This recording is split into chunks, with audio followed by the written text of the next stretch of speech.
Hello student, आप सबका Unacademy के ऑनलाइन लर्निंग प्लेटफॉर्म पर स्वागत है। Crack UPSC CSC GS with India's largest learning platform है ये। यदि आप सब्सक्रिप्शन लेते हैं या मुझसे जुड़ना चाहते हैं तो आपको daily live classes, structure courses, live test and quiz और अनलिमिटेड एक्सेस की सुविधा उपलब्ध होगी आपको। अब देखो, आप अनलिमिटेड एक्सेस का मतलब ये है आप जितनी बार चाहें देख सकते हैं, लेकिन ये सुविधा आपको तभी मिलेगी जब अनअकैडमी के लर्निंग ऐप को आप डाउनलोड करेंगे। मैं अपनी बात करूं, मेरा नाम यशवंत कुमार सिंह है और पिछले 20 वर्षों से मैं यूपीएससी के लिए पढ़ा रहा हूं। मेरे पढ़ाए हुए लगभग 100 से अधिक बच्चों का आईएएस में सिलेक्शन हो चुका है। प्रेजेंट टाइम में मैं निश्चय आईएएस एकेडमी का डायरेक्टर हूं। यह कोचिंग दिल्ली के मुखर्जी नगर में स्थित है। मैं आपको polity, economics, governance, internal security या सोशल जस्टिस की क्लास लूंगा।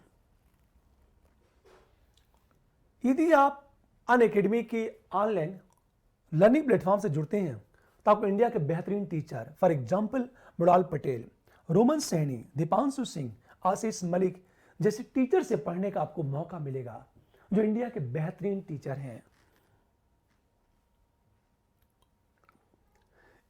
इस अनअकैडमी की ऑनलाइन लर्निंग प्लेटफॉर्म पर बहुत सारे कोर्सेज हैं। History, polity, geography, economics, environment, ecology.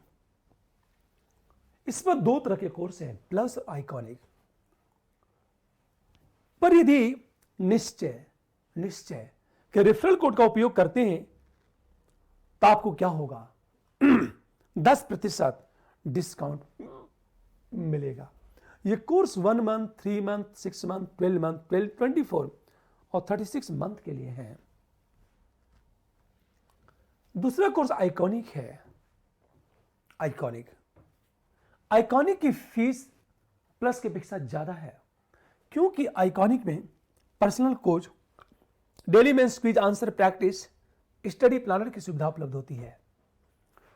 पर फीस जो भी हो, यदि आप निश्चय कि रेफरल कोड का उपयोग करते हैं तो आपको 10% डिस्काउंट मिलेगा।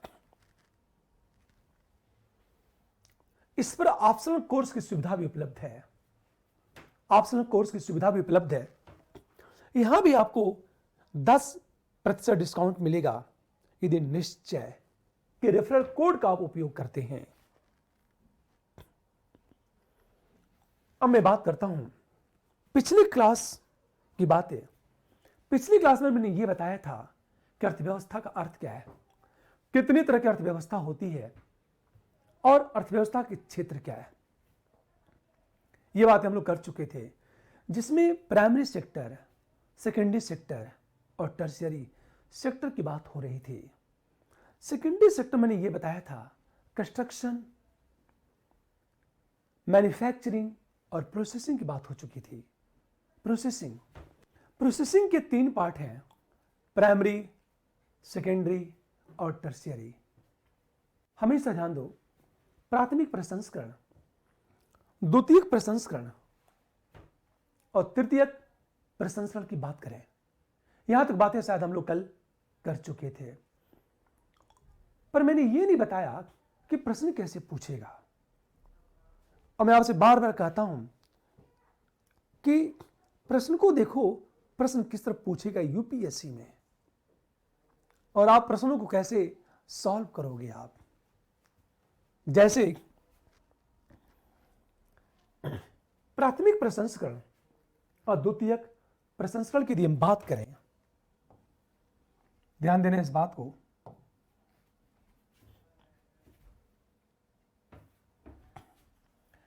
प्रश्न ये पूछेगा, निम्न में से सत्य है।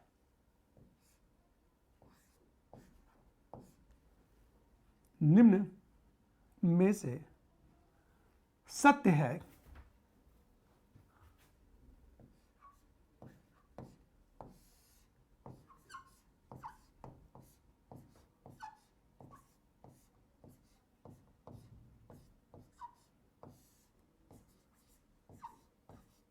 सत्य है। सत्य क्या है? फर्स्ट, ध्यान देने इस बात को,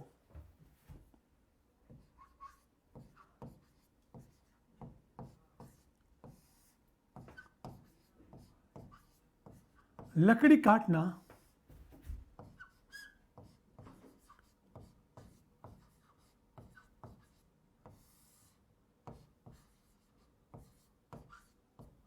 प्राथमिक क्षेत्र।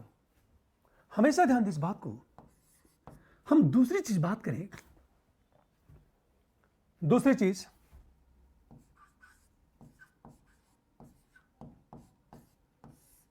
लकड़ी से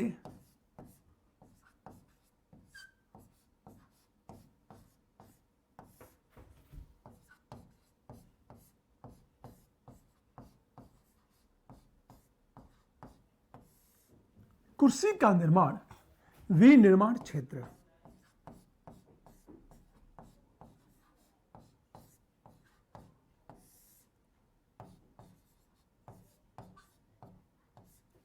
हम तीसरी चीज बात करें,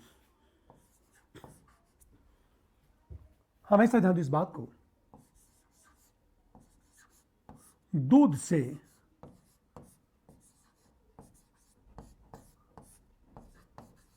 दही का निर्माण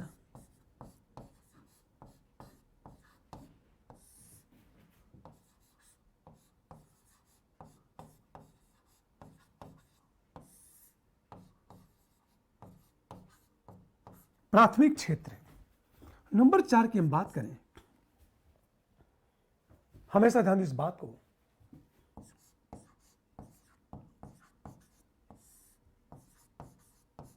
सड़क का निर्माण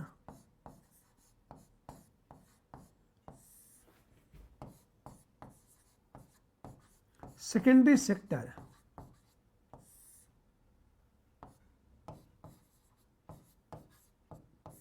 अब देखो, आप प्रश्न आपसे यह पूछेगा इनमें से क्या सत्य है। लकड़ी काटना प्राथमिक क्षेत्र, हम लोग पढ़ चुके हैं कि प्राइमरी सेक्टर में लकड़ी काटना, कृषि कार्य करना, पशुपालन, खनन, ये सब के सब प्राइमरी सेक्टर का भाग है। एक बात याद रखना कि यूपीएससी में जो प्रश्न पूछता है बहुत ही कॉन्सेप्चुअल क्वेश्चन पूछ रहा है। आपको यह लगेगा सारे के सारे जो क्वेश्चन है ये विकल्प है। सोचो, इकोनॉमिक्स की एबीसीडी से है और स्टूडेंट गलती कर देता है। लकड़ी से कुर्सी का निर्माण, कुर्सी का निर्माण मैं बता चुका हूं। लकड़ी से जब कुर्सी का निर्माण किया जाएगा तो मैन्युफैक्चरिंग का भाग होगा। तो मैन्युफैक्चरिंग विनिर्माण क्षेत्र का भाग है, यह भी सही है। दूध से दही का निर्माण प्राथमिक क्षेत्र, हम लोग बात कर चुके हैं। जब दूध से दही का निर्माण होता है तो प्राथमिक क्षेत्र नहीं है। हां, गाय के थन से दूध निकालना प्राथमिक क्षेत्र, लेकिन वो दूध से दही का निर्माण द्वितीयक क्षेत्र अर्थात प्रसंस्करण क्षेत्र का भाग है। ये यहां क्या लिखा है? प्राथमिक क्षेत्र। तो ये विकल्प क्या हो जाएगा? गलत हो जाएगा। सड़क का निर्माण द्वितीयक क्षेत्र का भाग है, ये हम लोग पढ़ चुके हैं। ये निर्माण का पार्ट है। सेकेंडरी सेक्टर में विनिर्माण, प्रसंस्करण, ये 3 क्षेत्र आते हैं, बिल्कुल द्वितीयक क्षेत्र। इनमें से ये सत्य है। अब देखो, हम 5वीं चीज बात करें, प्रश्न कैसे पूछेगा आपसे यूपीएससी। भेड़ से ऊन निकालना प्राथमिक क्षेत्र या द्वितीयक क्षेत्र? भेड़ से ऊन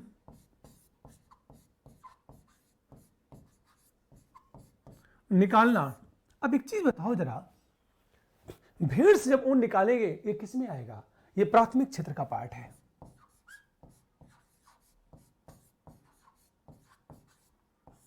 लेकिन उस ऊन से जब कंबल का निर्माण होता है, हमेशा ध्यान दो, ये जो ऊन है इससे मान लो कंबल का निर्माण होता है, तो कंबल का निर्माण मैन्युफैक्चरिंग। जैसे मैंने कहा कपास, कपास से जो रुई निकाली जाती है, कॉटन, जो रुई निकाली जाती है वह क्या है? कपास की खेती प्राथमिक क्षेत्र। जैसे मैं इसको इस तरह कह सकता हूं, मान लिया जाए, देखो आप,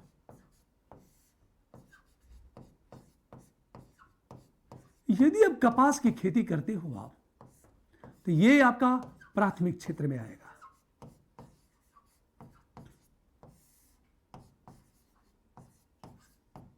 लेकिन इस कपास की खेती से क्या कर रहे हो आप? धागा पैदा कर रहे हो। रुई से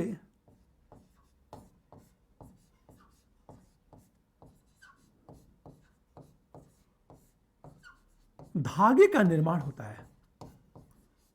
यदि आप रुई से धागे का निर्माण करते हो तो ये विनिर्माण का क्षेत्र है, द्वितीयक क्षेत्र।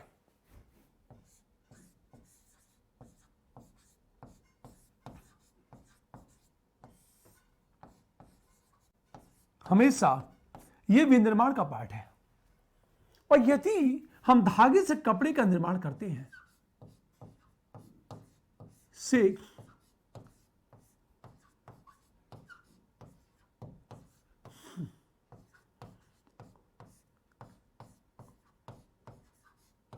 यदि हम कपड़े का निर्माण करते हैं तो यह विनिर्माण क्षेत्र का पार्ट है।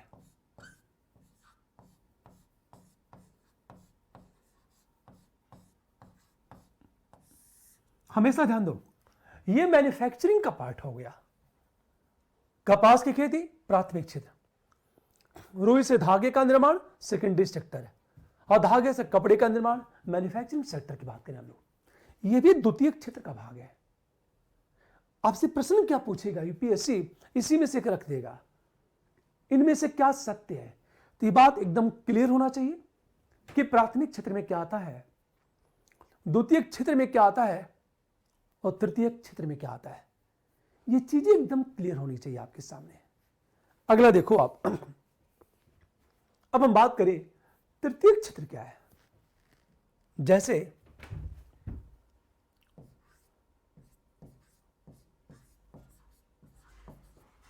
इकोनॉमिक्स का जो तृतीयक क्षेत्र है, यह बात हमेशा ध्यान दो इस बात को, सभी तरह की जो सेवाएं हैं वो तृतीयक क्षेत्र में आती हैं। सभी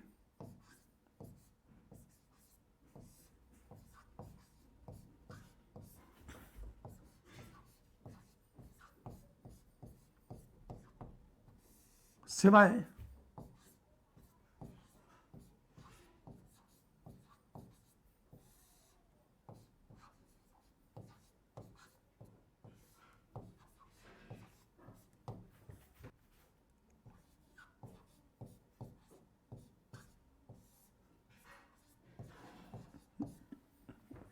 हमेशा ध्यान दो इस बात को, जो टर्सरी सेक्टर है इसमें सभी तरह की सेवाएं शामिल हैं। अब हम सेवाओं की बात करें, इन जब सेवाओं की बात करते हैं तो सेवाएं तीन प्रकार की होती हैं।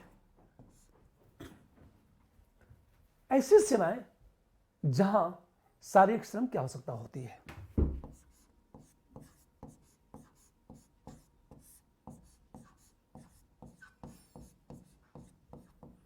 जहां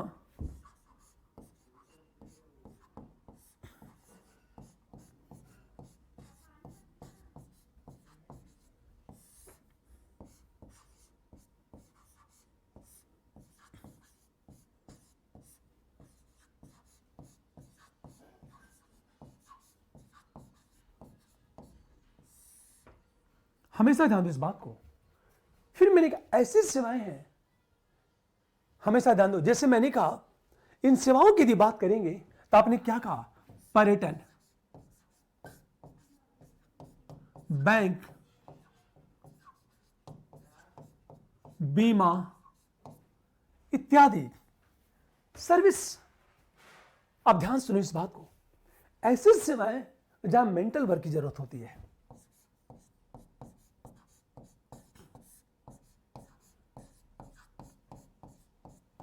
जहां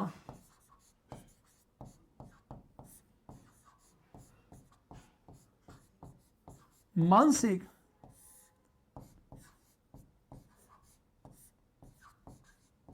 श्रम की आवश्यकता।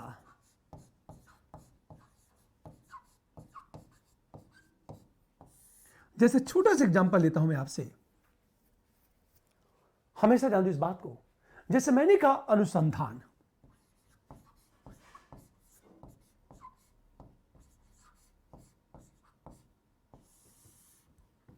तीसरी चीज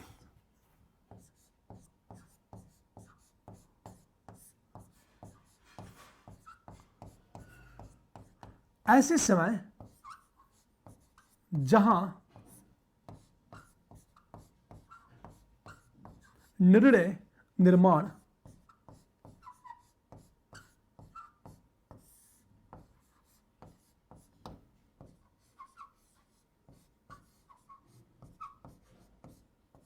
में हम भूमिका की बात करें, पूरी बात ध्यान देना इस बात को।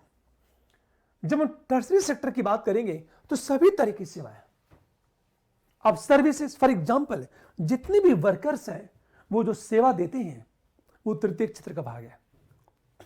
फॉर एग्जांपल आप गेहूं की बुआई करते हो ना, बोने के लिए कर्मचारी चाहिए, वो कर्मचारी जो सेवा देता है वो तृतीय क्षेत्र का भाग है। आप सोचो एक टीचर जो पढ़ाता है वो तृतीय क्षेत्र का भाग है। कार कंपनी में जितने वर्कर्स हैं जो कार का निर्माण करते हैं वो तृतीय क्षेत्र का भाग है। मतलब जितने भी कर्मचारी हैं जो सेवाएं देते हैं, आप होटल में जाते हो, रेस्टोरेंट में वेटर आपको सेवा देता है, ट्रेन आपको सेवा देती है, बस आपको सेवा देती है, टूरिस्ट गाइड होता है जो आपको सेवा देता है, बैंक, इंश्योरेंस कंपनियां ये सभी आपको सेवा देती हैं। आपके घर में फैन खराब हो गया, आप फोन करोगे इलेक्ट्रिशियन को, वो आएगा, आपको अपनी सेवा देगा। वो हमेशा जान दो, तो जो लोग सेवाएं देते हैं, सर्विसेज देते हैं, वो सब के सब तृतीय क्षेत्र का भाग है। जैसे आप बाल कटाने जाते हो, सर्विस, पूरी बात ध्यान देना। तो जो रेस्टोरेंट है जहां सर्विसेज दी जाती हैं, सेवाएं दी जाती हैं, जैसे पर्यटन की बात करें, परिवहन की बात करें,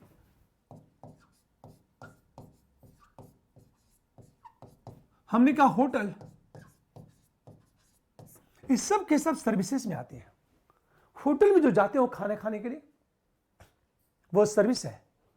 ट्रांसपोर्ट, चाहे प्लेन हो, चाहे ऑटो हो, चाहे बस हो, चाहे ट्रेन हो। जो बैंकिंग सेक्टर आपको सेवा देता है, इंश्योरेंस कंपनी आपको सेवा देता है, टूरिस्ट कंपनी आपको सेवा देती है, कर्मचारी में प्रत्येक वर्कर आपको सेवा देता है। आपने एक सर्वेंट रख लिया, वो भी आपको सेवा देता है। बाल कटाने जाते हो, सेवा देता है। कपड़े प्रेस करना है, प्रेस करने वाला अपनी सर्विस देता है। वो ये सर्विस, सीए के पास जाओगे वो अपनी सर्विस देता है। वो वकील, डॉक्टर, ये सभी लोग अपनी सेवाएं देते हैं, सर्विस देते हैं। मैं एक ट्यूटर हूं, मैं आपको पढ़ा रहा हूं, मैं अपनी सेवा बेच रहा हूं, मैं आपको सेवा देता हूं, पढ़ाने का काम कर रहा हूं। पढ़ाने का काम एक सर्विस है, एक सेवा है। हमेशा फॉर एग्जाम्पल ये जो ग्लास है ना, ये चश्मे ग्लास है, ये मार्कर सोचो आप, ये जो ग्लास है चश्मे का ग्लास, ये बनता है मैन्युफैक्चरिंग। लेकिन जब डॉक्टर के पास जाओगे आंख चेकअप कराने के लिए तो वो अपनी सेवा देता है, वो सर्विस सेक्टर है। तृतीय हम क्षेत्र की बात करें, जितनी तरह की सेवाएं हैं, आप ड्राइवर रखते हो तो वो भी सेवा है। आप बच्चों को क्रैच में भेजते हो, क्रैच जो प्रोटेक्टर होते हैं वो भी अपनी सेवा देते हैं। आप सोसाइटी में रहते हो, गार्ड, वो अपनी सेवा दे रहा है। तो विभिन्न तरह की जो सेवाएं हैं, सर्विसेज हैं, वो सब के सब तृतीय क्षेत्र में आती हैं। आप ध्यान देना इस बात को, सभी तरह की सेवाएं, जितनी बातें आप सोच सकते हो वो सब के सब सर्विस सेक्टर में आती है। अब तीन तरह की सेवाएं होती हैं। ऐसी सेवाएं जहां शारीरिक श्रम की आवश्यकता होती है। फॉर एग्जाम्पल बैंक वाला फिजिकल वर्क करता है, कंपनी में जो वर्कर्स होता है वो फिजिकल वर्क करता है, जितने मजदूर होते हैं वो सब के सब फिजिकल वर्क करते हैं। लकड़ी काटना, खनन का कार्य करना, पशुपालन, कृषि कार्य, ये सब के सब फिजिकल वर्क करते हैं। ये शारीरिक कार्य करते हैं और ये लोग शारीरिक श्रम देते हैं। हमेशा ध्यान दें इस बात को। लेकिन कुछ ऐसी सर्विसेज हैं जहां मेंटल वर्क की जरूरत होती है। जैसे मैंने कहा, रिसर्च, अनुसंधान की बात करें, जितने प्रोफेसर हैं, प्रोफेसर या टीचर्स, वो मेंटल वर्क करते हैं, वो फिजिकल वर्क नहीं करते हैं। फॉर एग्जाम्पल, मैं आपको पढ़ा रहा हूं, मैं अपना मानसिक श्रम दे रहा हूं, बल्कि मैं इसे बेच रहा हूं, अब बदले में मैं आपसे कीमत लेता हूं। सर्विस, हमेशा ध्यान दें इस बात को। लेकिन जो इलीगल सर्विस है, इलीगल सर्विस, उसे इसमें इंक्लूड नहीं किया जाएगा।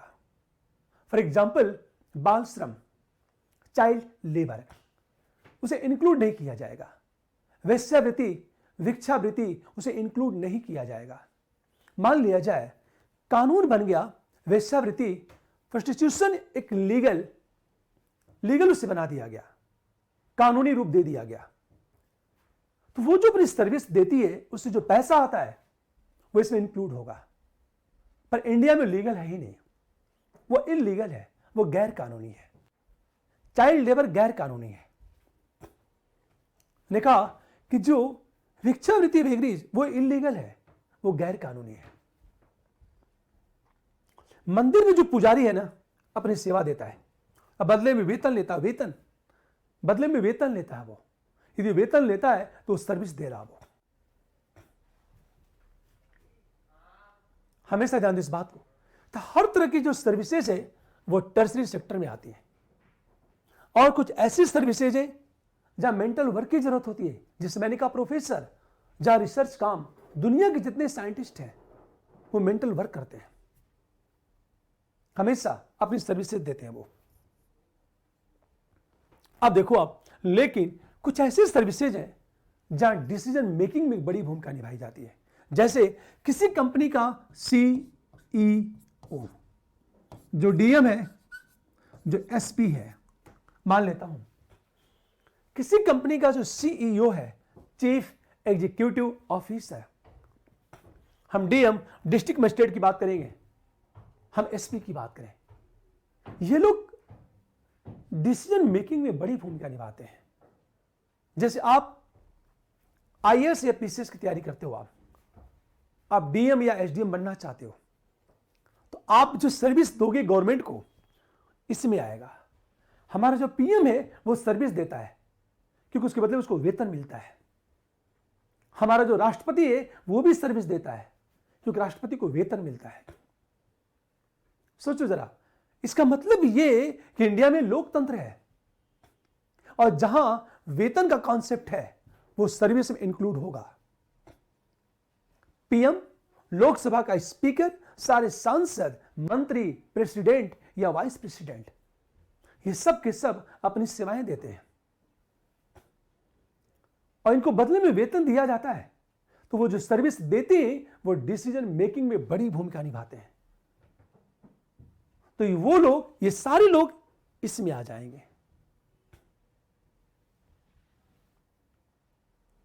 अब देखो आप, ये सर्विसेज, लेकिन प्राथमिक क्षेत्र, द्वितीयक क्षेत्र में जो जॉब होता है ना, हम जॉब की बात करें, एक जॉब होता है, रोजगार की बात, रोजगार का नेचर अलग अलग होता है। जैसे छोटे से एग्जांपल लेता हूं मैं, मान लिया जाए अर्थव्यवस्था के क्षेत्र,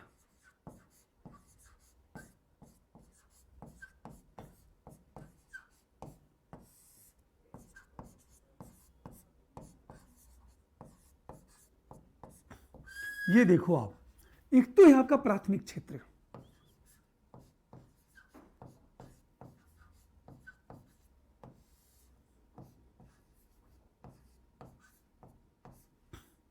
दूसरा है द्वितीयक क्षेत्र,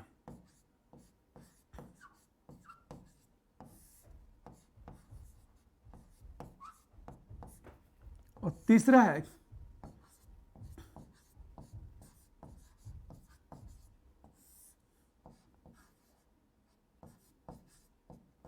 हम तृतीयक क्षेत्र की बात करें।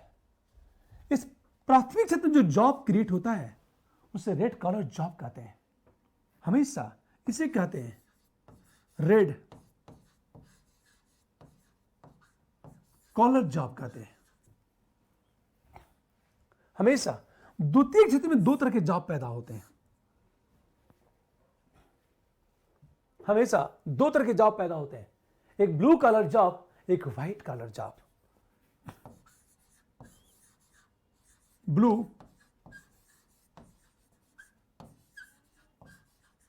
Collar job, white collar job. लेकिन जो सर्विस सेक्टर होता है इसमें ज्यादातर जो जॉब होते हैं व्हाइट कलर जॉब होते हैं। हमेशा याद इस बात को।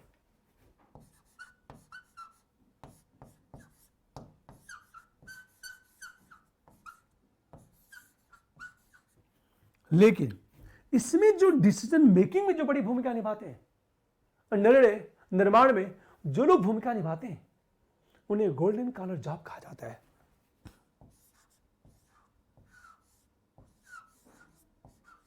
गोल्डन कॉलर हम उसे जॉब कहते हैं। आप ध्यान देने इस बात को। तो जॉब की कितनी कैटेगरी है? Red collar job, blue collar job, white collar job और गोल्डन कॉलर जॉब की बात करें हम लोग।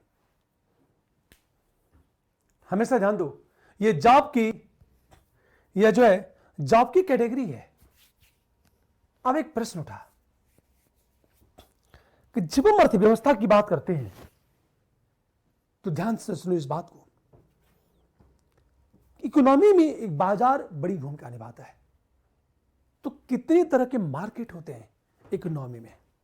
जब हम मार्केट की बात करेंगे तो ध्यान देने इस बात को। बाजार, बाजार, मार्केट।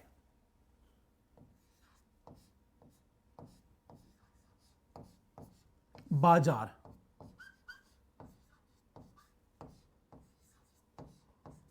मार्केट की बात करें, अब सोचो जरा आप, हम मार्केट की बात करें, सामान्यतः कितने तरह के मार्केट होते हैं? वस्तु बाजार,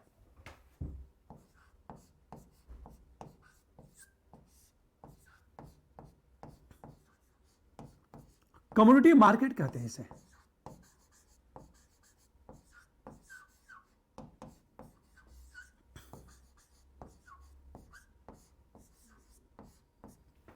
हम इसे कमोडिटी मार्केट कहते हैं। दूसरी चीज पूंजी बाजार,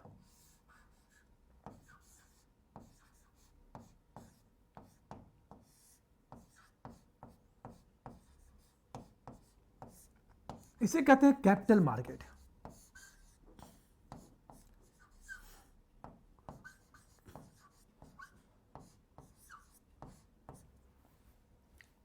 तीसरी चीज साधन बाजार, फैक्टर मार्केट।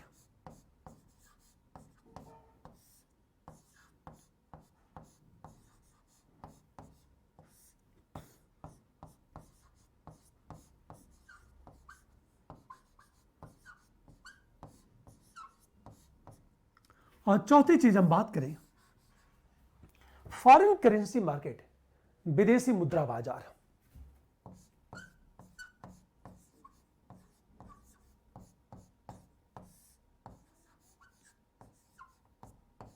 मुद्रा, हम बाजार की बात करें, जब हम इकोनॉमी की बात करेंगे तो इतनी सारे मार्केट की बात की जाएगी। एक है वस्तु बाजार, कमोडिटी मार्केट, कैपिटल मार्केट, तीसरा फैक्टर मार्केट और चौथा फॉरेन करेंसी मार्केट होता है। ये चार तरह के मार्केट होते हैं। ये जो वस्तु बाजार है इसका मतलब क्या है? जहां वस्तुओं की खरीद बिक्री की जाती हो।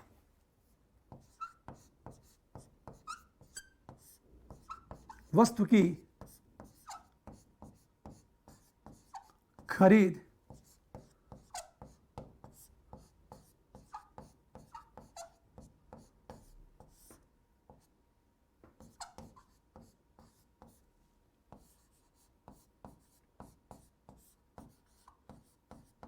यह बात हमेशा ध्यान दें इस बात को, जब वस्तु की खरीद और बिक्री की जाती है हम उसे कहते हैं कमोडिटी मार्केट। कमोडिटी मार्केट का मतलब क्या होता है? कमोडिटी मार्केट का अर्थ यह है कि जहां वस्तु की खरीद और बिक्री की जाती है उसे हम कहते हैं कमोडिटी मार्केट। हमेशा ध्यान दें इस बात को, हम उसे वस्तु बाजार कहते हैं इसे, मतलब वस्तु की खरीद बिक्री की जाती है। कैपिटल मार्केट क्या है? जहां पूंजी की खरीद बिक्री। कैपिटल, आगे बात करेंगे पूंजी खाते किसे हैं। अब सोचो, सिंपल चीजें,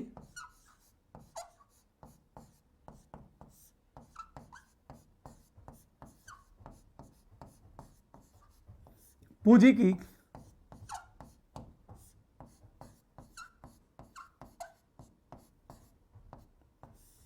खरीद एवं बिक्री की जाती है, हम उसे कहते हैं कैपिटल मार्केट। फैक्टरी मार्केट क्या होता है? जहां श्रम की खरीद बिक्री की जाती है।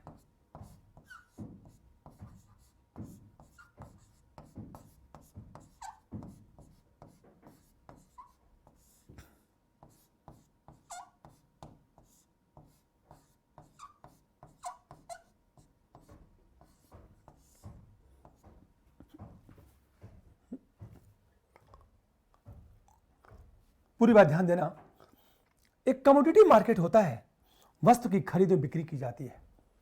कैपिटल मार्केट में हम पूंजी की खरीद और बिक्री करते हैं। फैक्टर मार्केट में हम श्रम की खरीद और बिक्री करते हैं। और फॉरेन करेंसी मार्केट में क्या होता है? विदेशी मुद्रा की खरीद और बिक्री। विदेशी मुद्रा की खरीद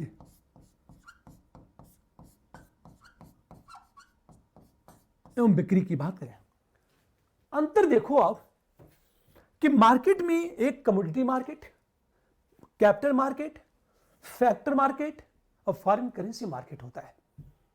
इतने तरह के मार्केट होते हैं, लेकिन स्टेट पीसीएस में किस तरह का प्रश्न पूछा जाएगा? हमेशा साधन बाजार का अर्थ है, आपसे सिंपल क्वेश्चन पूछा जाएगा। कैसे? आपसे यह पूछा जाएगा क्वेश्चन पीटी में,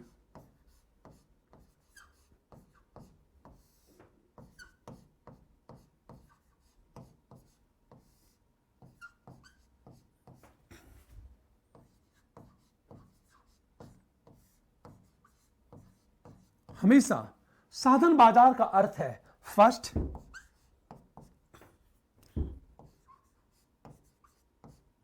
जहां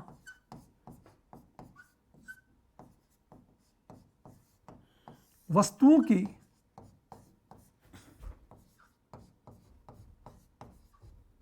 खरीद एवं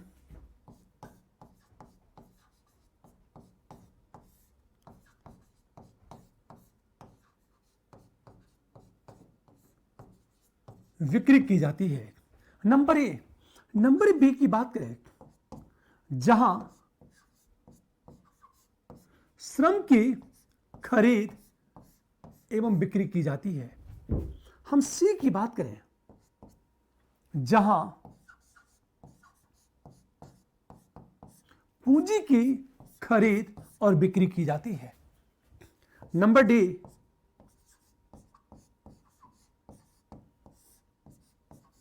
इनमें से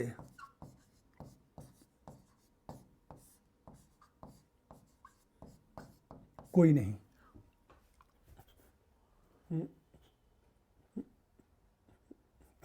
पूरी बात ध्यान दो इस बात को, ये जो फैक्टर जो मार्केट का अर्थ है, जहां वस्तुओं की खरीद और बिक्री की जाती है,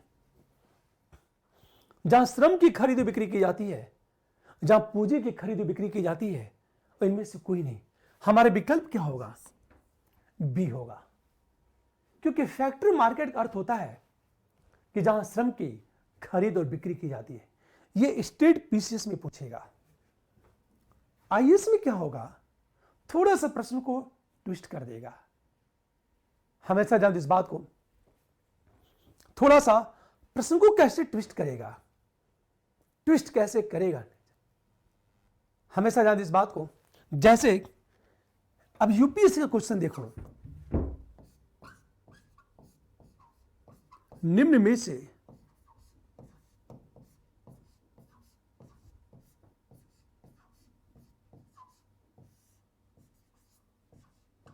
सत्य है, निम्न में से सत्य है। फर्स्ट, साधन बाजार की प्रकृति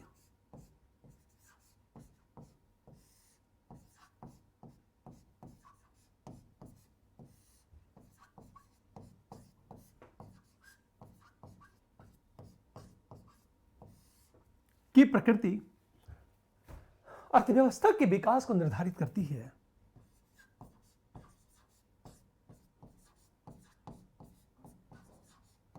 अर्थव्यवस्था के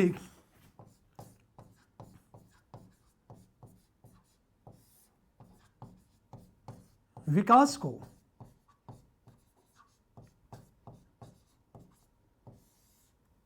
निर्धारित करती है। सेकंड की बात करें हम लोग, वस्तु बाजार का आकार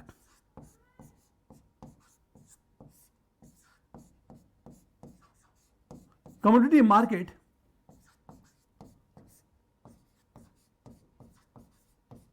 आकार अर्थव्यवस्था के विकास को निर्धारित करता है। हम थर्ड की बात करें,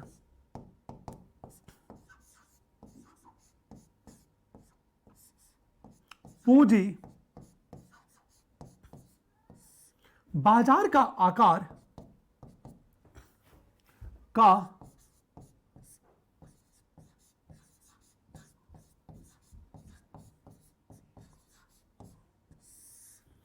अर्थव्यवस्था पर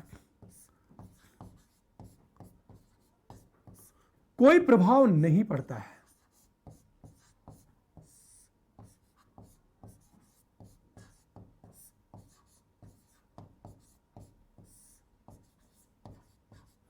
हमेशा ध्यान दो। और नंबर फोर्थ की हम बात करें, हम फोर्थ की बात करें,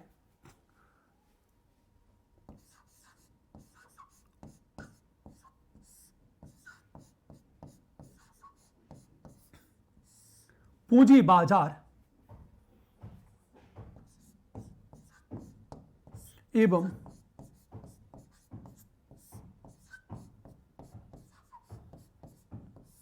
वस्तु बाजार में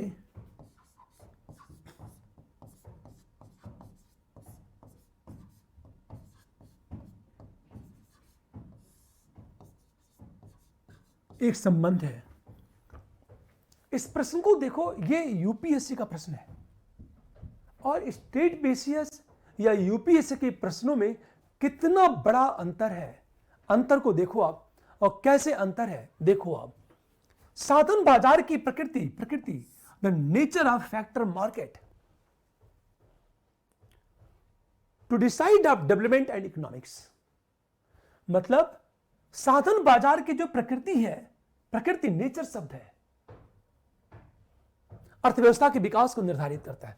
सिंपल चीजें कि नेचर का मतलब ये स्किल्ड लेबर है या अनस्किल्ड लेबर है, स्किल्ड लेबर है या अनस्किल्ड लेबर है। साधन बाजार का आकार अलग चीज है। साधन बाजार का आकार का मतलब है किस अनुपात में श्रमिकों की उपलब्धता है। फॉर एग्जाम्पल, इंडिया में फैक्ट्री मार्केट बहुत बड़ा है। क्यों?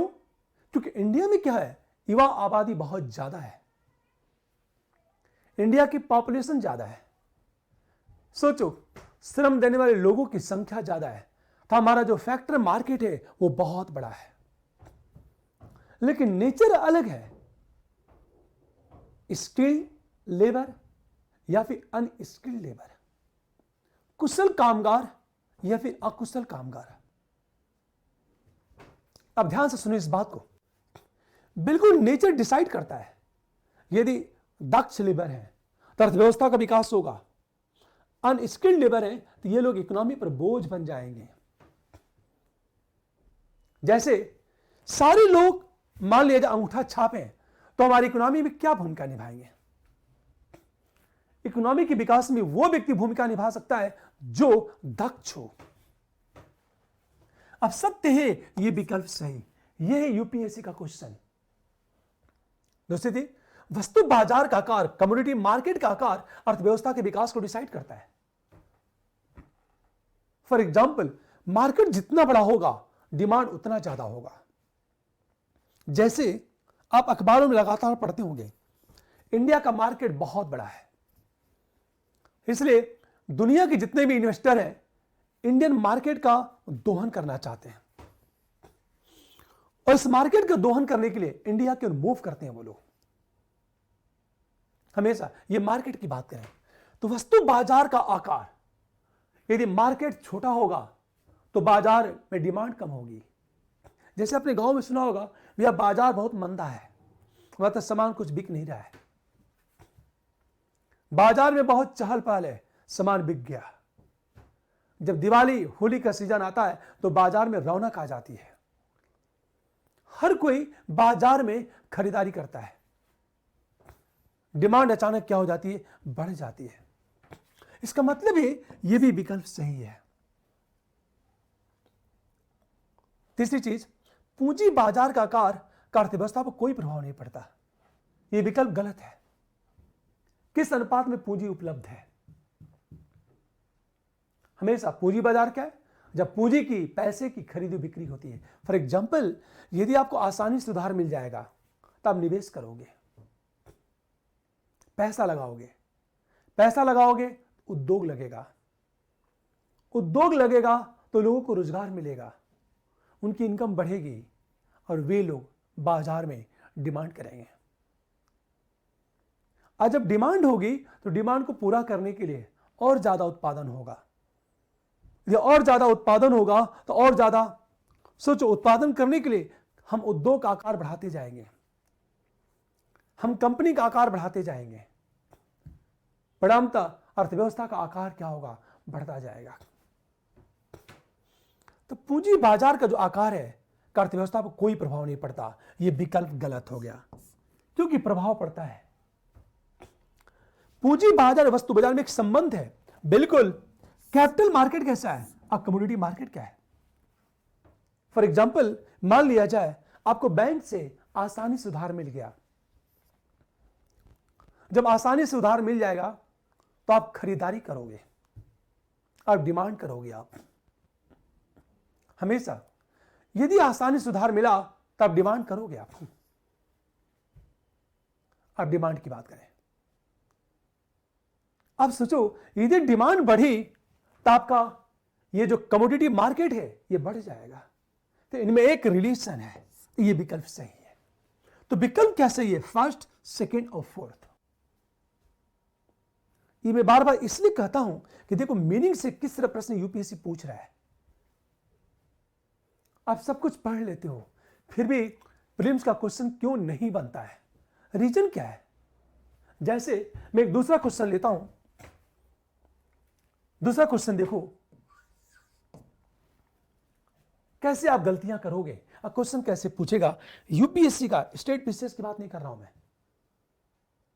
यदि हम स्टेट पीसीएस की बात करें तो एक बहुत सिंपल क्वेश्चन पूछेगा स्टेट पीसीएस में कि पूंजी बाजार का अर्थ है जब पूंजी की खरीद बिक्री हो। सिंपल चीज है, पूंजी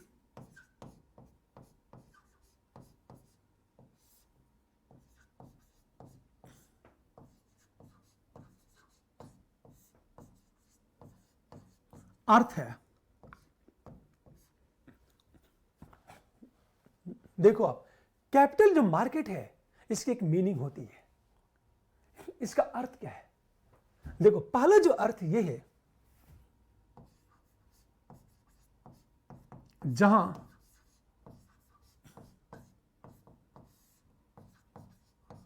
पूंजी की खरीद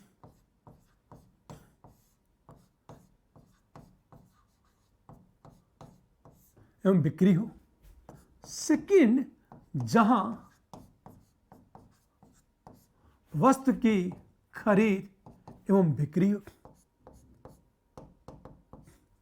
हमेशा ध्यान दें इस बात को। पूंजी बाजार, सेकंड, जहां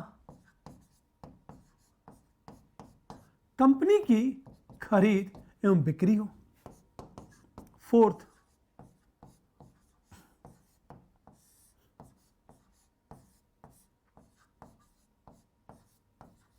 इनमें से कोई नहीं। ये स्टेट पीसीएस का क्वेश्चन है, बेशक ये विकल्प सही होगा, हमारा फर्स्ट विकल्प सही हो जाएगा। लेकिन यूपीएससी में इसी प्रश्न को कैसे ट्विस्ट करेगा?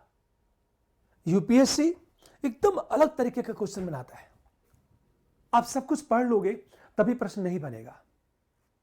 आप सोचते ये हो कि प्रश्न पूछ कहां से रहा है, प्रश्न वही से पूछता है, उसके जो विकल्प होते हैं वो टफ होते हैं। ज्यादातर जो प्रश्न है मीनिंग से पूछता है यूपीएससी। जैसे मैं इसी प्रश्न को थोड़ा सा यूपीएससी में ट्विस्ट कर रहा हूं मैं, कि यूपीएससी में किस तरह प्रश्न पूछेगा, इस बात ध्यान देना। जैसे मैंने कहा क्वेश्चन कि सत्य है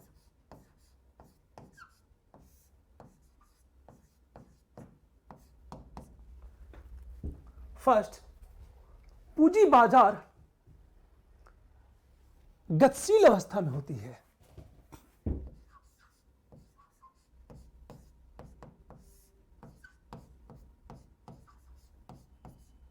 बाजार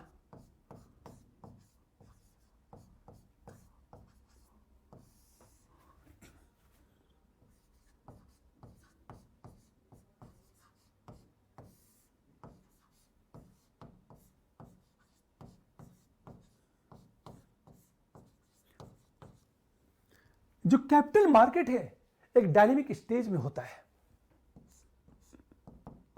हम सेकंड की जो बात करें, पूंजी बाजार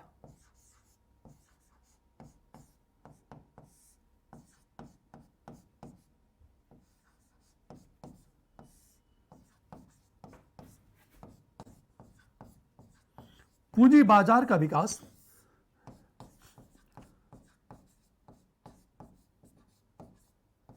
विकसित देशों में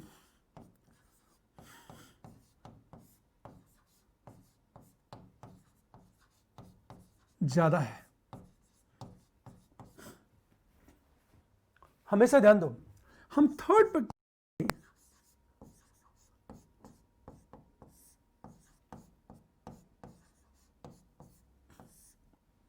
पूंजी बाजार के विकास में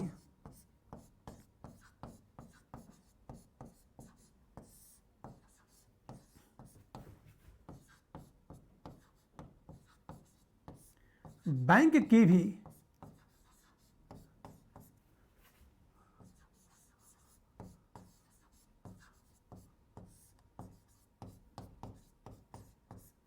भूमिका होती है।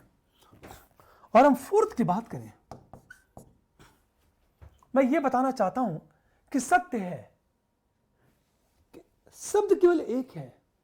यूपीएससी किस तरह प्रश्न पूछ रहा है, कैपिटल मार्केट एक डायनेमिक स्टेज में होती है। यह विकल्प बिल्कुल सही है। पूंजी बाजार का विकास विकसित देशों में ज्यादा है। बिल्कुल, यह बाजार जितना ज्यादा होगा इकोनॉमी के विकास में उतनी बड़ी भूमिका होगी। यह विकल्प भी सही है। तीसरी चीज, पूंजी बाजार के विकास में बैंक की भी भूमिका होती है। यह भी विकल्प सही है। लेकिन स्टेट पीसीएस में केवल एक शब्द से क्वेश्चन पूछता है, यूपीएससी में विकल्प को ट्विस्ट कर देता है वो। यह बात हमेशा ध्यान दो, कितना बड़ा अंतर है स्टेट पीसीएस और यूपीएससी में। मैं आपसे बार बार कहता हूं, अब बहुत सारी किताबें पढ़ लो, आपको लग रहा है मैं रट गया। बहुत सारे लोग पढ़ा भी रहे होंगे ऑनलाइन, आपको लग रहा होगा मैं रट गया हूं, मुझे सब कुछ आ जाएगा। आप गलतफहमी के शिकार हो। आप प्रश्न को देखो कि यूपीएससी किस तरह प्रश्नों को ट्विस्ट कर रहा है। अब हम बात करें गुड्स, हम गुड्स की बात करते हैं, हम प्रोडक्ट की बात करते हैं। होता क्या है, इकोनॉमी में जब गुड्स की बात करते हैं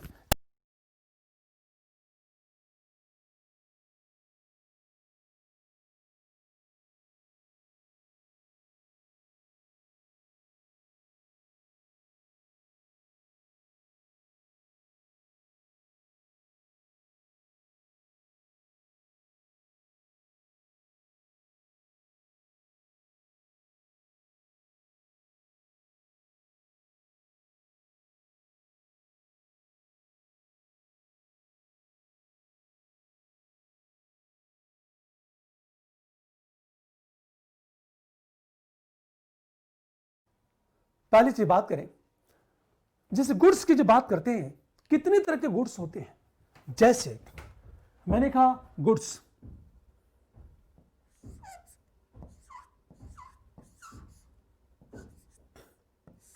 हमने गुड्स की बात की, तो कई तरह के गुड्स होते हैं। पहली बात,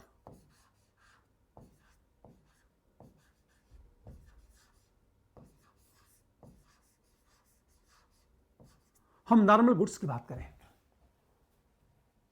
नॉर्मल गुड्स कहते किसे हैं? ये हर एक प्रकार का प्रोडक्ट, एक वस्तु है। फॉर एग्जांपल ये गुड्स में आता है। गुड्स, तो सबसे पहले बात करेंगे नॉर्मल गुड्स कहते किसे हैं। नॉर्मल गुड्स का मतलब है ऐसी वस्तुएं, हमेशा ध्यान दो इस बात को, ऐसी वस्तुएं जिनकी कीमतों में कमी आने से मांग बढ़ जाती है। हमेशा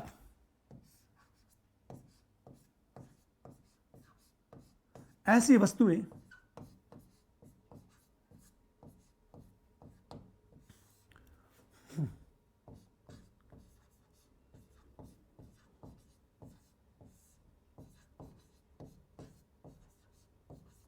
कीमत में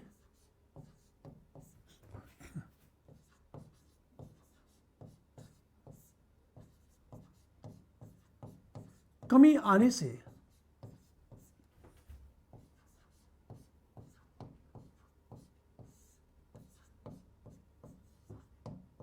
मांग बढ़ जाती है।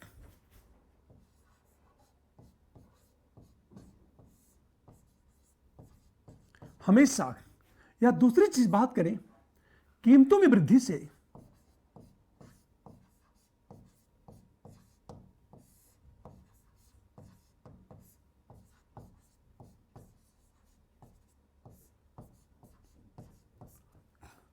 मांग कम हो जाती है।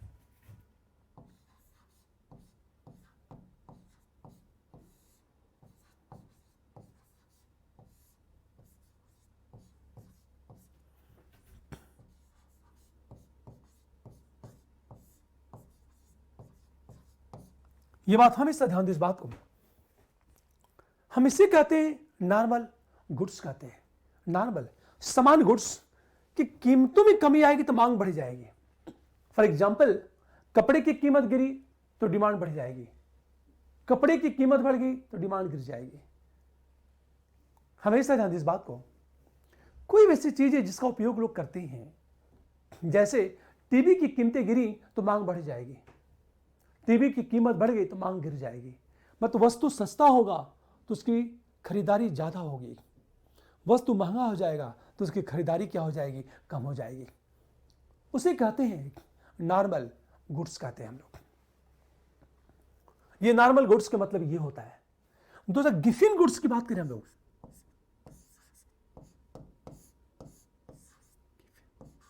गुड्स की बात करें, गिफिन वस्तुएं कहते हैं इसे।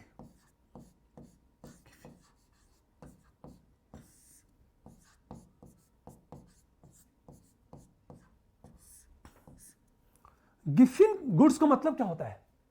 कीमतों में वृद्धि से मांग बढ़ जाती है।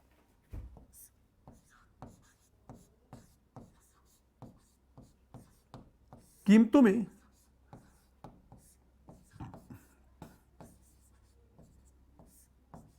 वृद्धि से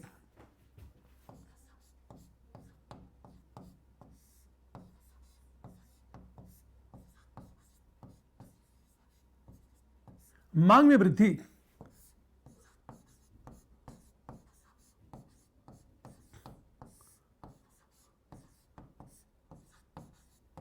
और कीमतों में कमी से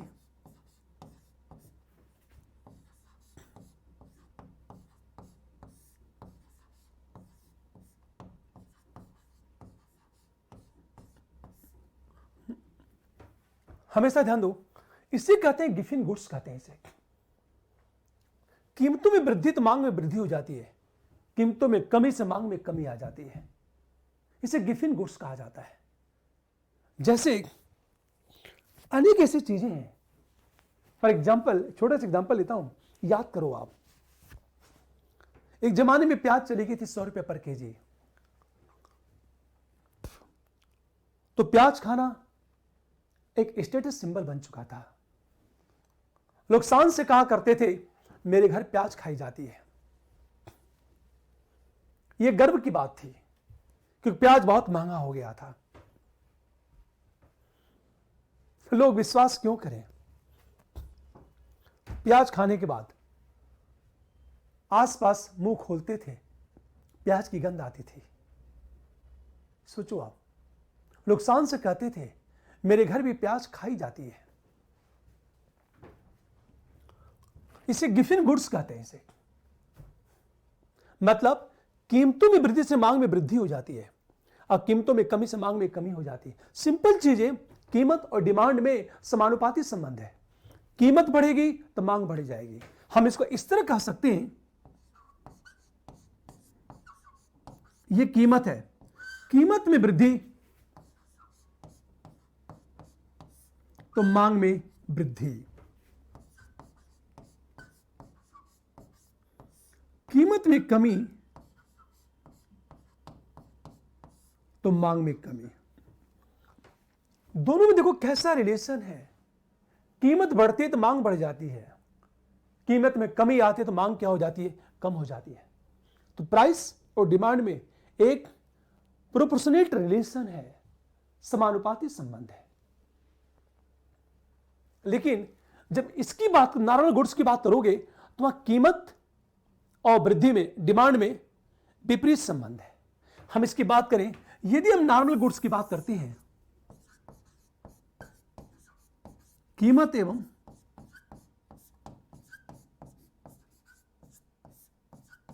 वस्तु की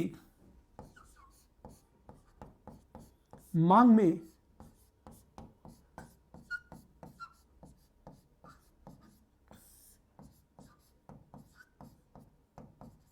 विपरीत संबंध है। जैसे सोचो, कीमत बढ़ी,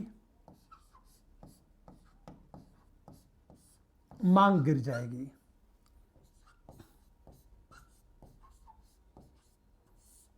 कीमत गिरी, मांग बढ़ जाएगी। देखो यहां से प्रश्न को कैसे ट्विस्ट करेगा यूपीएससी, आगे हम डिस्कस करेंगे। इन शब्दों को देखो, कहीं आनुपातिक संबंध है और कहीं विपरीत संबंध है। यहां अपोजिट रिलेशन है, यहां प्रोपोर्शनेट रिलेशन है, आनुपातिक संबंध है। अब देखो आप, दो तरह, नॉर्मल गुड्स और गिफिन गुड्स। अभी हम क्वेश्चन उठाएंगे।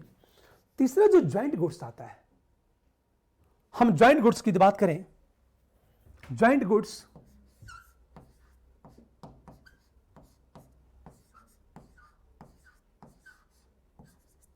ज्वाइंट गुड्स का मतलब क्या होता है? एक की कीमत में वृद्धि से दूसरे की कीमत में वृद्धि हो जाए।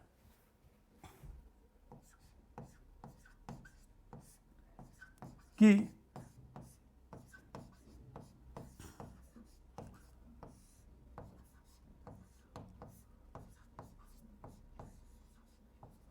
वृद्धि से दूसरे की कीमत में वृद्धि होना, दूसरे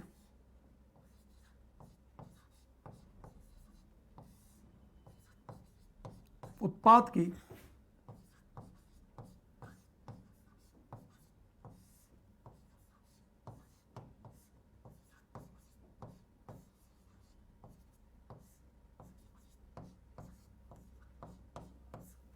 वृद्धि होना। यदि एक की कीमत बढ़ेगी तो दूसरे की कीमत भी बढ़ जाएगी। इसे कहते हैं ज्वाइंट गुड्स। फॉर एग्जाम्पल, जैसे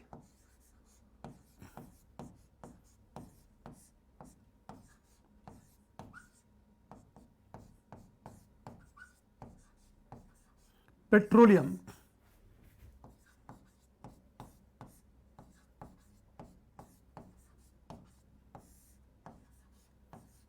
की कीमत में वृद्धि से हमेशा पेट्रोलियम की कीमत में वृद्धि से मोबीलाल की कीमत में वृद्धि हो जाना।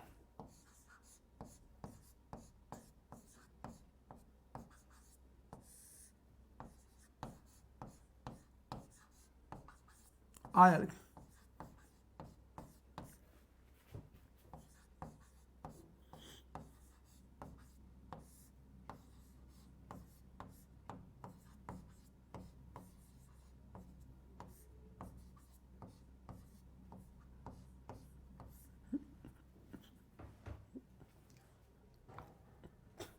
पूरे बात ध्यान इस बात को, इसी कहते हैं ज्वाइंट गुड्स।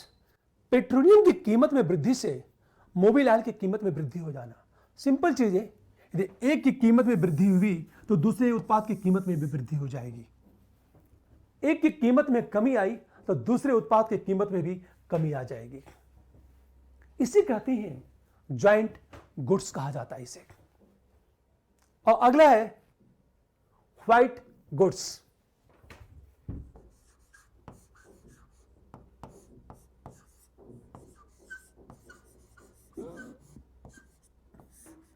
ये जो व्हाइट गुड्स है, ध्यान देना, व्हाइट प्रोडक्ट अलग है, व्हाइट गुड्स अलग है। व्हाइट, हम जब गुड्स की बात करते हैं तो इसमें समान तो होता क्या है? इलेक्ट्रॉनिक प्रोडक्ट को व्हाइट गुड्स कहा जाता है।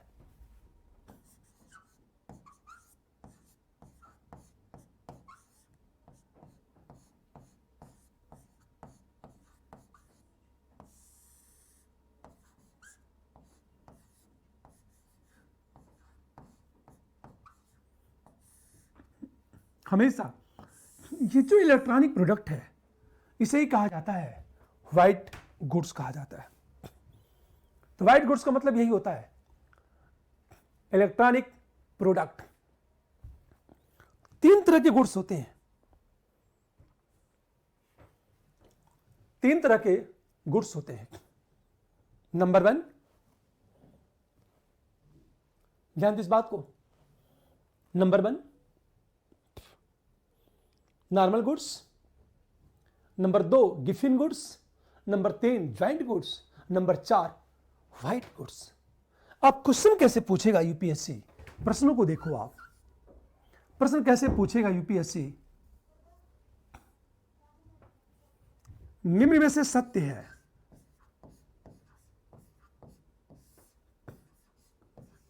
में से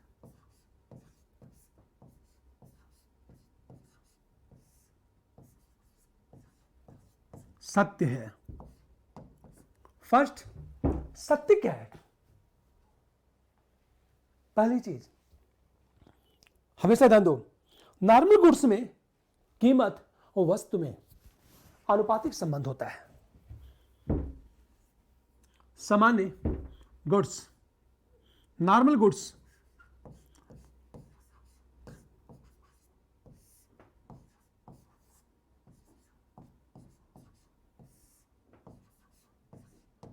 में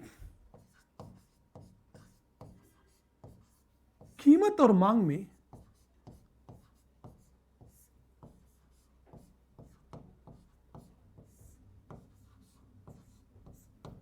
समानुपाती संबंध होता है।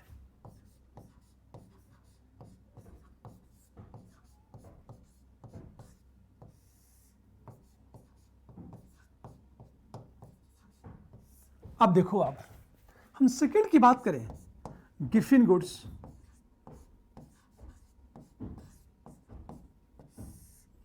गिफिन गुड्स में क्या होता है? कीमत और मांग में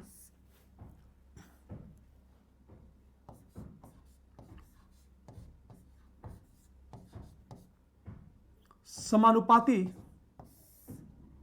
संबंध होता है। हम थर्ड पर की बात करें, हमेशा गिफिन गुड्स में कीमत और मांग में विपरीत संबंध होता है।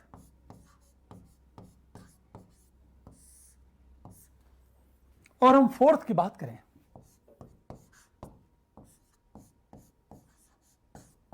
नॉर्मल गुड्स में कीमत और मांग में विपरीत संबंध होता है। ये जो मैं लाइनें खींच रहा हूं, ऊपर की लाइनें उतार लो, मैं पढ़ता हूं पुनः। निम्न में से सत्य है, नॉर्मल जो गुड्स में कीमत और मांग में समानुपाती संबंध, यह सही है कि गलत है? समानुपाती संबंध नहीं होता। कीमतें बढ़ती है तो मांग गिर जाती है, और कीमतें गिरती तो मांग बढ़ जाती है, तो विपरीत संबंध होता है। यहां क्या लिखा है? समानुपाती संबंध। इसका मतलब यह विकल्प आपका गलत हो गया। दूसरी चीज, गिफिन गुड्स में कीमत और मांग में समानुपाती संबंध होता है। कीमतें बढ़ती हैं तो मांग बढ़ जाती है, कीमतें गिरती हैं तो मांग गिर जाती है। यह विकल्प बिल्कुल सही है। तीसरा, गिफिन गुड्स में कीमत और मांग में समानुपाती विपरीत संबंध होता है। विपरीत नहीं होता है, समानुपाती होता है, विकल्प गलत। और नॉर्मल गुड्स में विपरीत संबंध होता है, कीमत और मांग में विपरीत संबंध। मतलब कीमतें बढ़ती हैं तो मांग गिर जाती है, कीमतें गिरती हैं तो मांग बढ़ जाती है। तो ये विकल्प सही हो गया। तो आपका विकल्प 2 और 4 सही है। प्रश्न, लेकिन स्टेट पीसेस में क्या होगा? स्टेट फॉरवर्ड क्वेश्चन पूछेगा। हो सकता है, जैसे मैं छोटा सा एग्जांपल लेता हूं। स्टेट पीसेस में क्या पूछ सकता है कि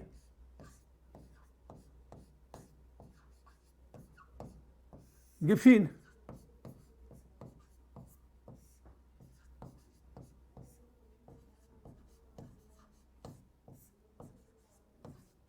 अर्थ है एक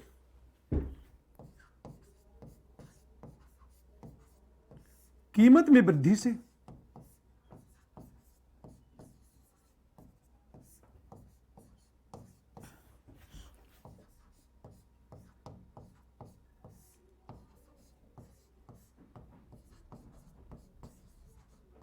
मांग में वृद्धि, बी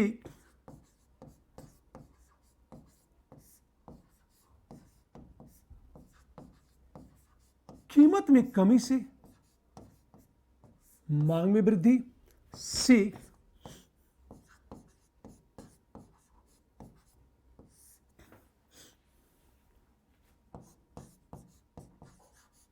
कीमत स्थिर रहने से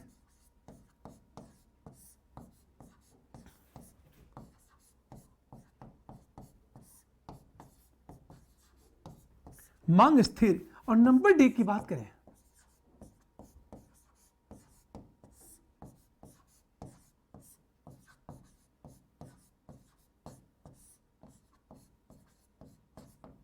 इनमें से कोई नहीं। गिफिन वस्तु का अर्थ है कीमत में वृद्धि से मांग में वृद्धि, कीमत में कमी से मांग में वृद्धि। तो गिफिन गुड्स का मतलब क्या होता है कि कीमत में वृद्धि से मांग में वृद्धि। विकल्प ये सही है, हमारा विकल्प ए सही है। ये पूछेगा स्टेट पीसीएस में।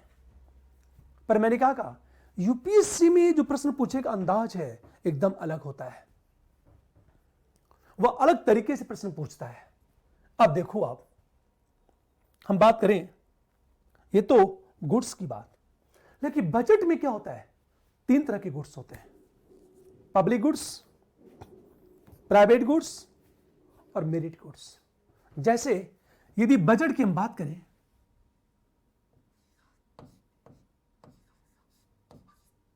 बजट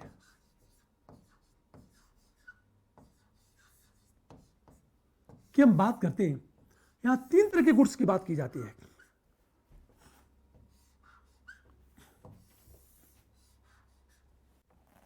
पहली चीज पब्लिक गुड्स की बात की जाती है।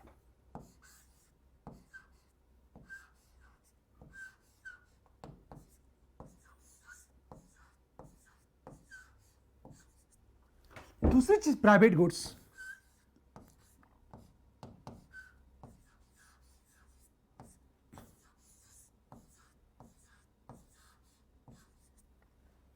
और तीसरी चीज मेरिट गुड्स की बात करें।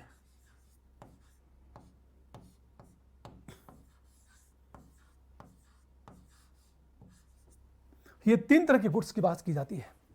ये बजट की बात करें हम लोग, मतलब जब भी बजट पास होता है तो उसमें 3 तरह के गुड्स की बात की जाती है, पब्लिक गुड्स, प्राइवेट गुड्स, और हम बात करें मेरिट, हम गुड्स की बात करें। ध्यान सुने इस बात को। पब्लिक गुड्स क्या होता है?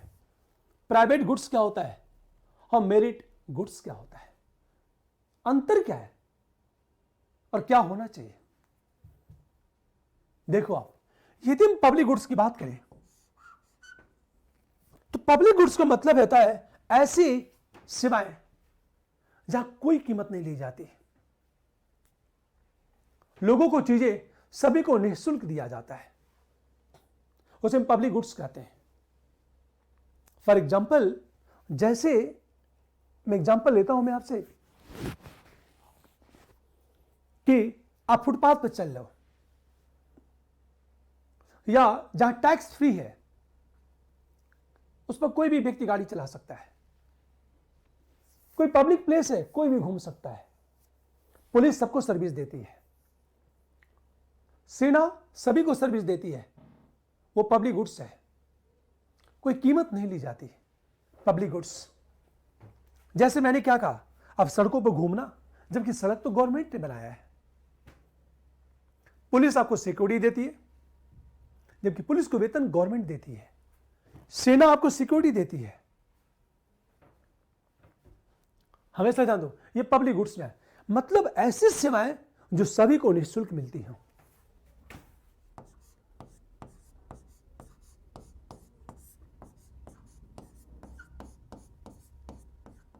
सेवाएं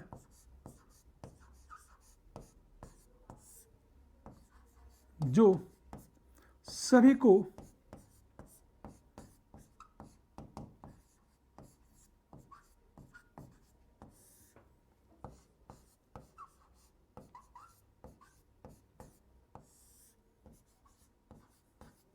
निःशुल्क मिलती हैं, इसे हम पब्लिक गुड्स कहते हैं। जैसे मैंने कहा, पुलिस सर्विस देती है, सेना अपनी सर्विस देती है और बदले में आपसे कुछ नहीं लेती है। आप चाहे गरीब हो चाहे अमीर हो, कोई भेदभाव नहीं होता, हमेशा गरीबों को जितनी सुविधाएं मिलती हैं उतनी सुविधाएं अमीरों को भी मिलती हैं। आपने कीमत चुकाया है या नहीं चुकाया है, इसका कोई प्रभाव नहीं पड़ता। ये है आपका पब्लिक गुड्स। प्राइवेट गुड्स क्या है? जहां कीमत वसूली जाती है और जो कीमत चुकाता है उसे दी जाती है हमेशा, और जो कीमत नहीं चुकाता उसे नहीं दी जाती। फॉर एग्जाम्पल, जैसे मैंने टीवी, होम फ्रिज की बात करें, जो टीवी और फ्रिज की कीमत चुकाएगा उसे मिलेगा और जो नहीं चुकाएगा उसे नहीं मिलता है हमेशा। जैसे मैंने कहा कि यहां कीमत चुकाई जाती है, यहां कीमत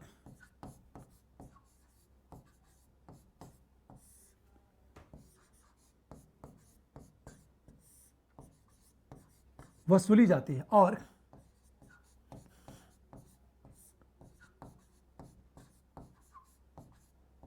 कीमत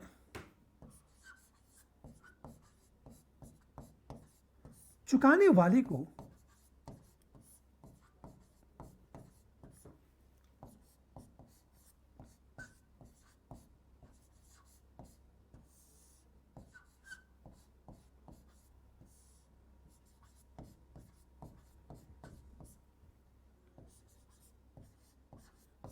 हमेशा हम उसे प्राइवेट गुड्स कहते हैं।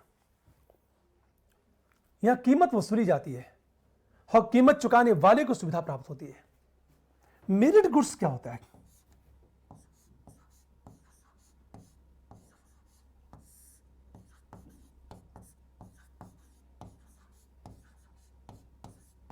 कमजोर वर्ग को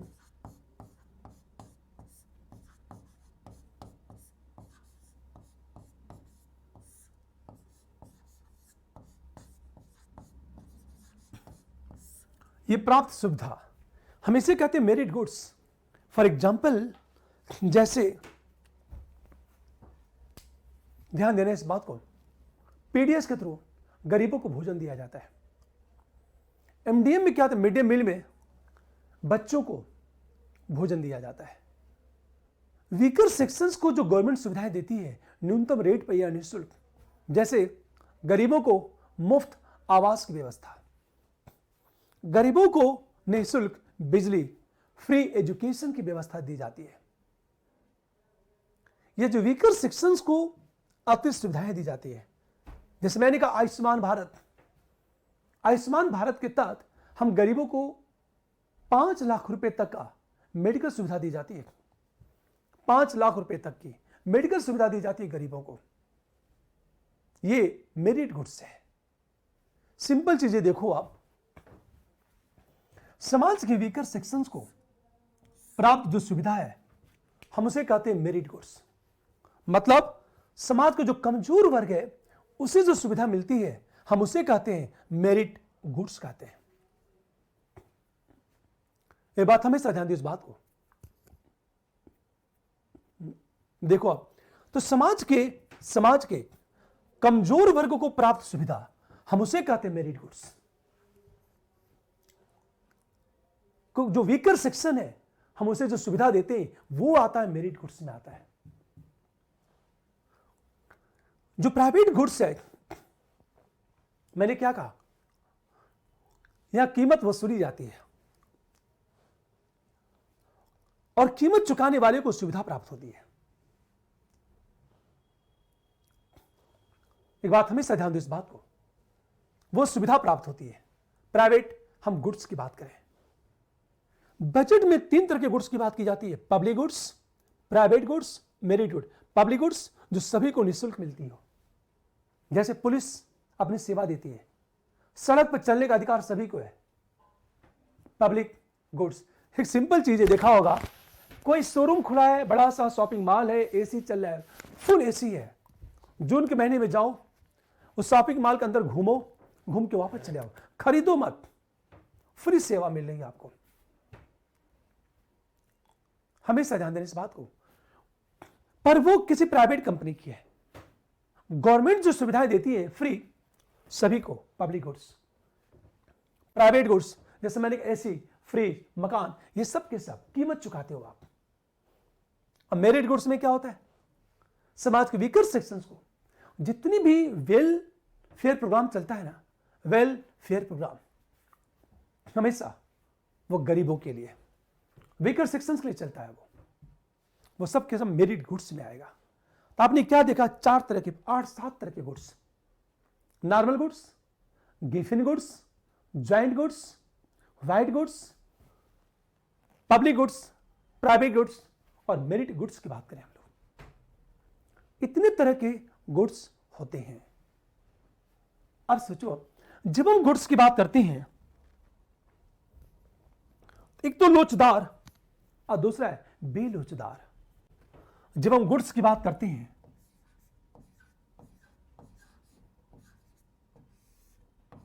तो 2 चीज होती है,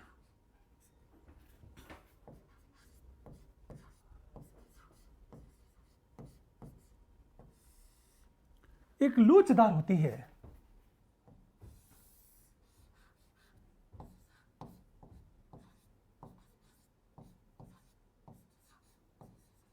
और दूसरा बेलोचदार होती है।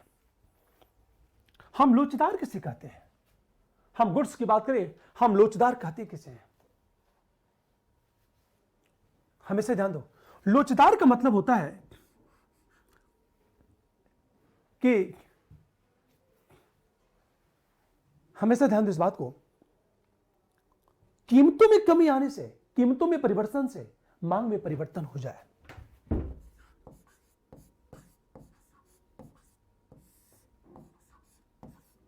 में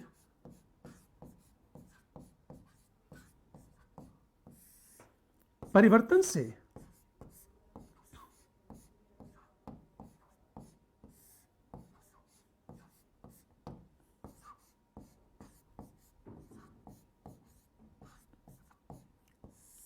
मांग में परिवर्तन, इसे कहते हैं लोचदार।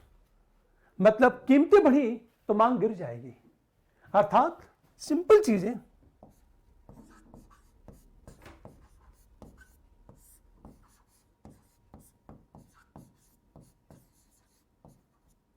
वृद्धि से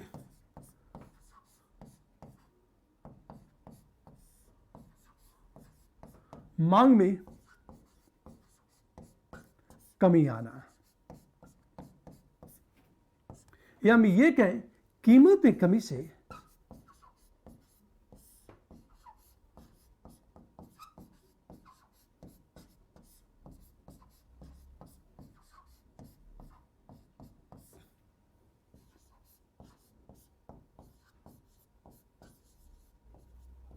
मांग में वृद्धि। और बेलुचदार का मतलब क्या होता है? कीमतों में वृद्धि से मांग पर ज्यादा असर ना हो।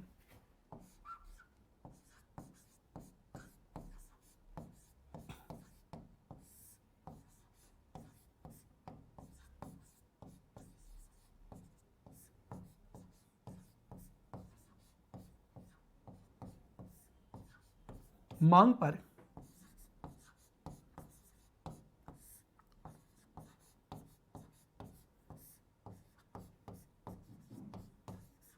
जैसे बस खाद्यान्न वस्तु,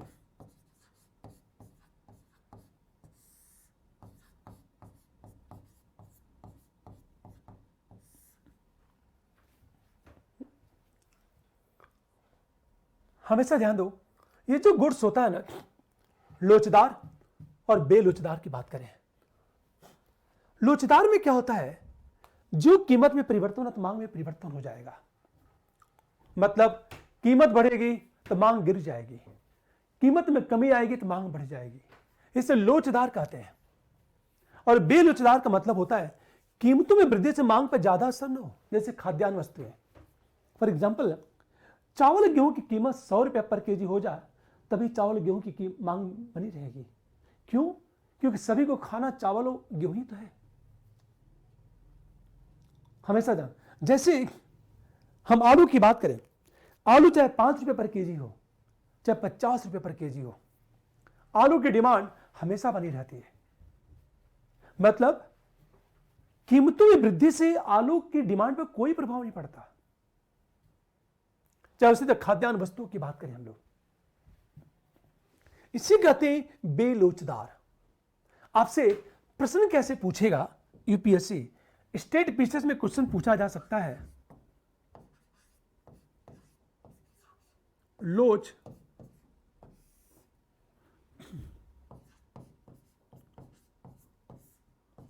वस्तु अर्थ है। हमेशा ध्यान दो, फर्स्ट ऐसी वस्तु जिसमें आसानी से मोड़ा जा सके,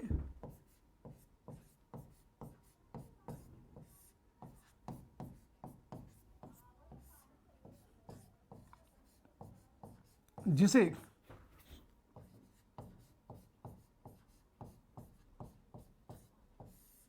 आसानी से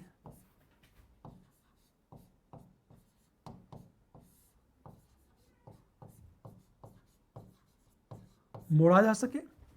हम सेकंड की बात करें,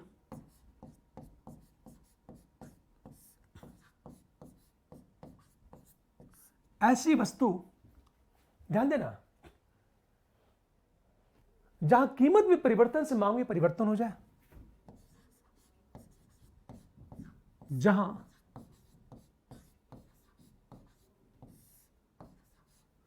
कीमत में परिवर्तन से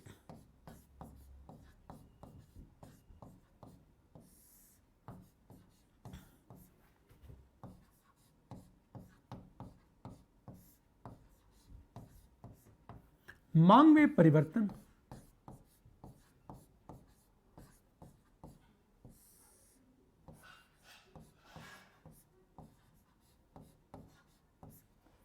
हम थर्ड की बात करें, ऐसी वस्तु जहां कीमत में परिवर्तन का मांग पर कोई प्रभाव न पड़े, कि जहां कीमत में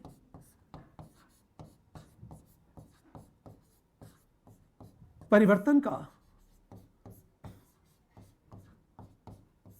मांग पर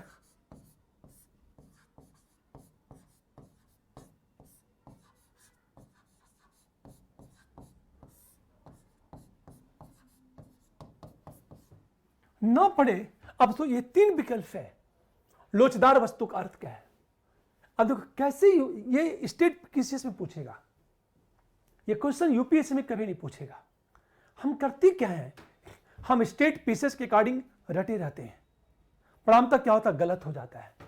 ऐसी वस्तु जिसे आसानी से मोड़ा जा सके, ये तो होगा ही नहीं। ऐसी वस्तु जहां कीमत में परिवर्तन से मांग में परिवर्तन हो जाए, ये बिल्कुल सही है।